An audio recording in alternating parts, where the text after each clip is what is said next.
আসসালামু আলাইকুম সবাইকে। আজকে একটা মিনি ভ্লগ শেয়ার করব। তো সকালে রোজের আমার রুটিন থাকে ছেলের জন্য টিফিন বানানো প্রথমেই।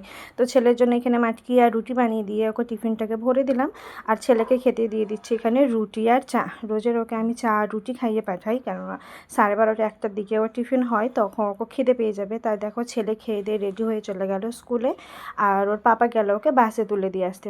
আমি এদিকে ঘরটাকে ঝাড়ু মেরে নিলাম আর মুখ ধুয়ে তারপরে আমরা বসে পড়লাম চা খেতে। তো চা খেয়ে আকসাকে স্নান করিয়ে দিয়েছি।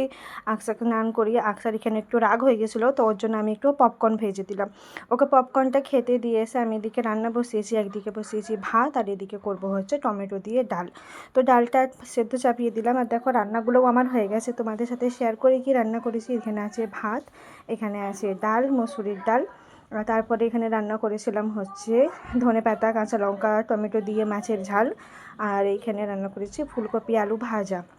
আর এটা হচ্ছে মেথি শাক, যেটা ভাবি দিয়ে গেছে। তো এখন মেয়েকে খাইয়ে দিই। ভিডিওটা এই পর্যন্ত। আল্লাহ হাফিজ।